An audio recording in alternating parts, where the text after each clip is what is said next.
اعوذ باللہ من الشیطان الرجیم بسم اللہ الرحمن الرحیم۔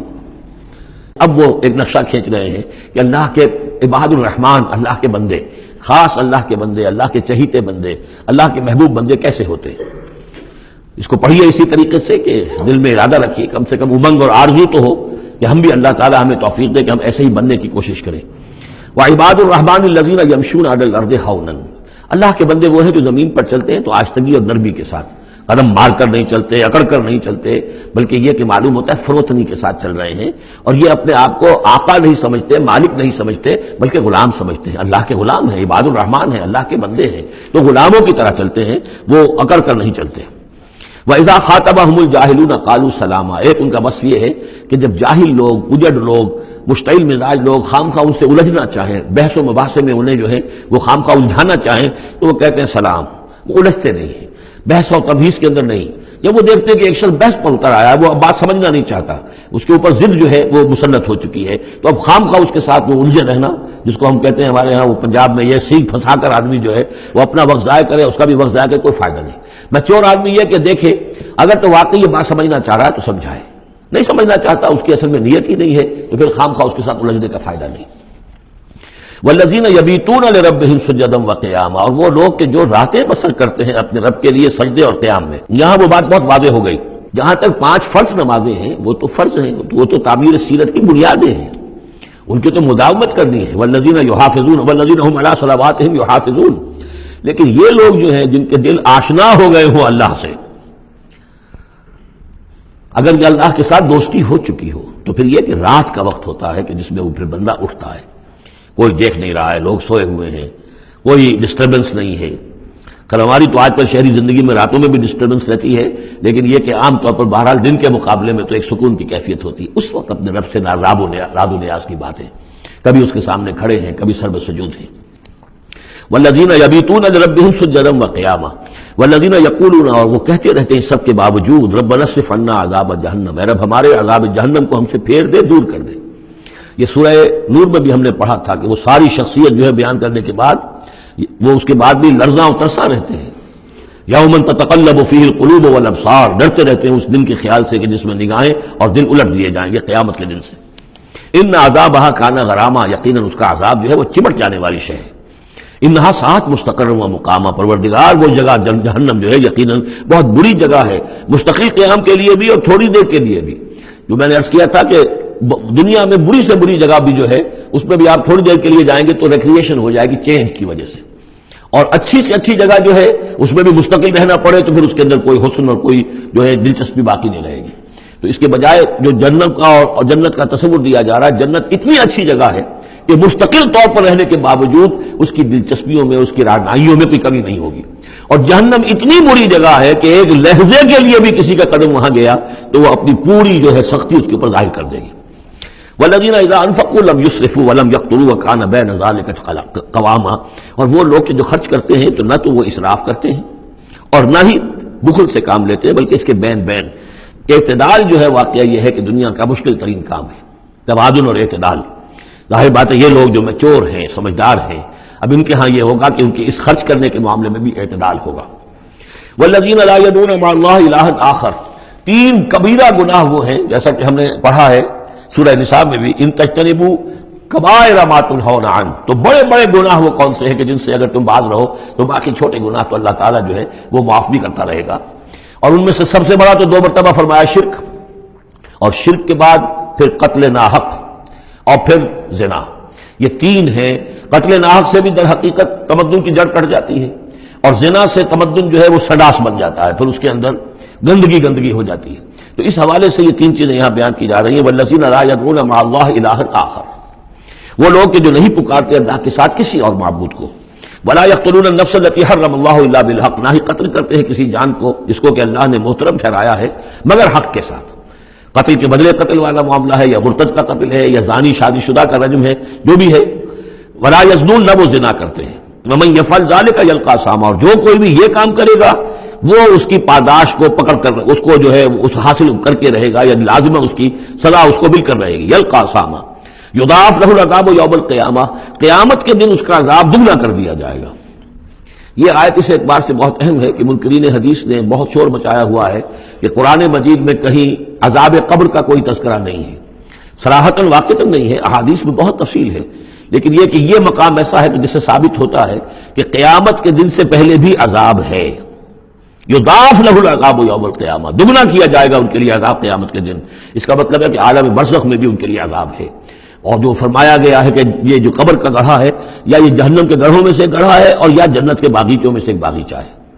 اور یا تو وہاں ایک کھڑکی کھول دی جاتی ہے جنت کی جہاں سے ٹھنڈی ہوائیں اور خوشبوئیں آتی رہتی ہیں، اور یا یہ کہ کھڑکی کھول دی جاتی ہے جہنم کی طرف جس سے آگ کی لپٹ اور گرمی جو ہے اور لو جو ہے وہ آتی رہتی ہے۔ یضاعف لہ العذاب یوم القیامہ، قیامت کے دن اس کے لیے عذاب دگنا کر دیا جائے گا، ویخلد فیہ مہانا، اور پھر وہ رہے گا اس عذاب میں ہمیشہ ہمیشہ۔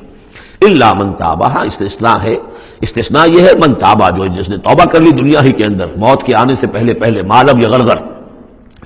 الا من تاب و آمن، اور ایمان لایا۔ گویا کہ جو شخص اس قسم کے گناہوں میں مبتلا ہوتا ہے چاہے وہ قانوناً کافر نہ ہو، حقیقتاً وہ کافر ہو جاتا ہے، ایمان اس کے دل سے نکل جاتا ہے، لہذا توبہ گویا کہ اثر نو ایمان لانے کے مترادف ہے۔ الا من تاب و آمن وعمل عملا صالحا، اور وہ پھر عمل کرے نیک، فاولئک یبدل اللہ سیئاتہم حسنات، تو ایسے لوگوں کی برائیوں کو اللہ تعالیٰ نیکیوں سے بدل دیتا ہے۔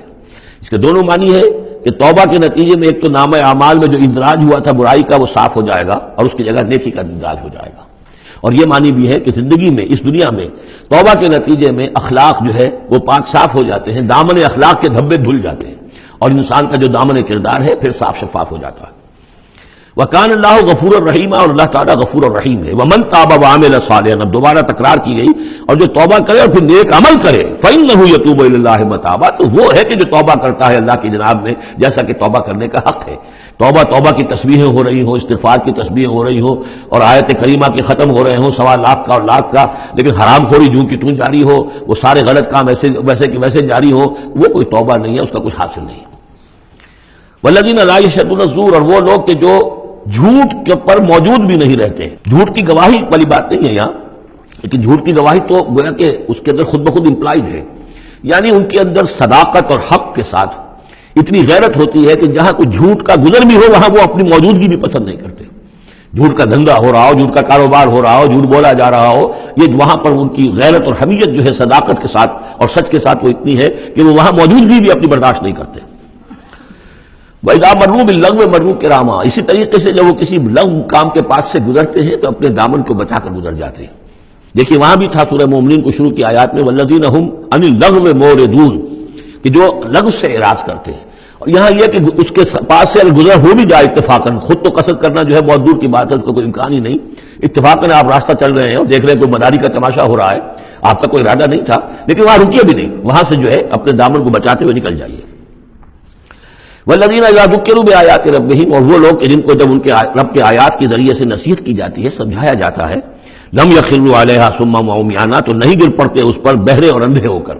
اس کے بھی دونوں معنی ہیں، ایک تو یہ کہ مخالفت پر اندھے بہرے ہو کر کمر کس لینا جیسے کہ قریش کر رہے تھے، تو گویا کہ تعریض ہے، ان پر ایک طنزیہ انداز ہے یہ کہ یہ لوگ جس طریقے سے کر رہے ہیں وہ معاملہ اللہ کے بندوں کا نہیں ہوتا۔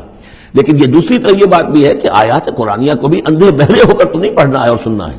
بلکہ غور کرنا ہے۔ افلا یتدبرون القرآن ام علی قلوب اقفالها، تو کیا یہ قرآن کی آیت پر تدبر نہیں کرتے؟ وتدبروا فیہ لعلکم تفلحون، تدبر کرو تاکہ تم سمجھو۔ تو اس طریقے سے محض جو ہے وہ قرآن مجید کو بھی اندھے بہرے ہو کر جو ماننا جو ہے اس سے بھی بہرحال عباد الرحمن جن کی یہاں تعریف کی جا رہی ہے ان کے مقام سے وہ جو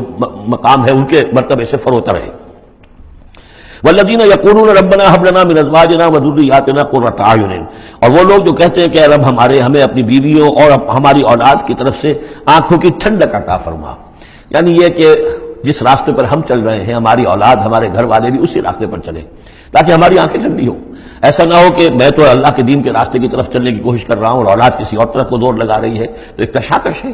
پھر یہ جو صورتحال جو ہے فرکشن گھر کے اندر پیدا ہوتی ہے۔ تو اللہ تو ہمیں ہمارے گھر والوں سے آنکھوں کی ٹھنڈک عطا فرما، اور آنکھوں کی ٹھنڈک ظاہر بات ہے عباد الرحمن کی کن چیزوں میں ہوگی کہ وہ بھی اللہ کے بندے بنے، اللہ کی بندگی کے راستے کو اختیار کریں۔ وَجْعَلْنَا لِلْمُتَّقِينَ إِمَامًا، اور ہمیں متقیوں کا امام بنا۔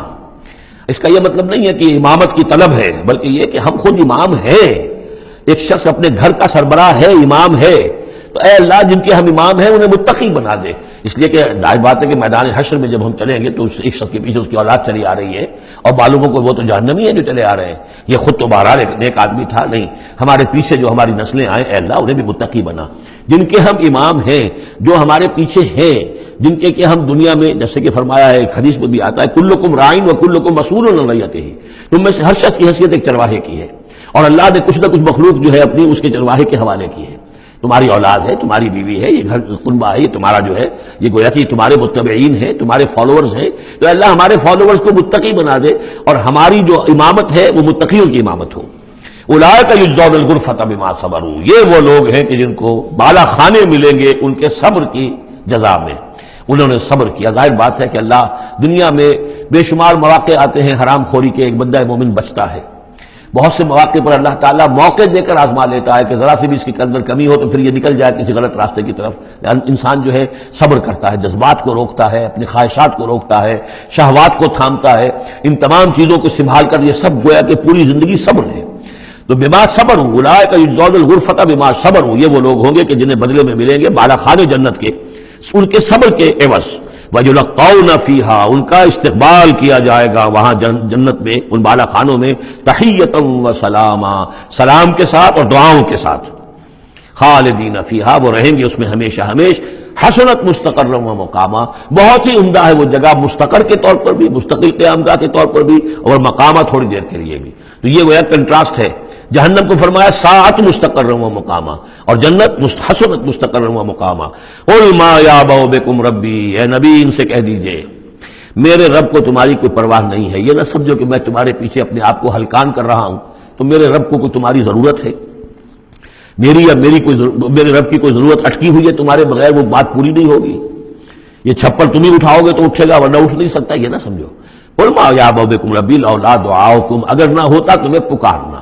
اللہ نے یہ بات اپنے ذمہ لی ہوئی ہے کہ تمہیں خبردار کر دیا جائے۔ اللہ تعالیٰ وما كنا معذبین حتی نبعث رسولا، ہم عذاب نہیں بھیجتے رہے جب تک کہ رسول کو نہ بھیج دیں، اس لیے مجھے بھیج دیا ہے، میں لگا ہوا ہوں اس کے حکم سے، میں تمہاری گلیوں میں بھی تمہیں سنا رہا ہوں، تمہارے گھروں میں جا کر تم سے بات کر رہا ہوں، اکیلے اکیلے بھی بات کر رہا ہوں، ڈنکے کی چوٹ بھی کر رہا ہوں، لیکن یہ نہ سمجھو کہ کوئی اس میں میری غرض ہے یا میرے رب کی کوئی ضرورت ہے۔ قل ما یعبأ بکم ربی، میرے رب کو تمہاری پرہیزگاہ کے برابر کوئی وقت تمہاری نہیں ہے ان کے نزدیک، لولا دعاؤکم، اگر نہ ہوتا تمہارا پکارنا، فقد کذبتم،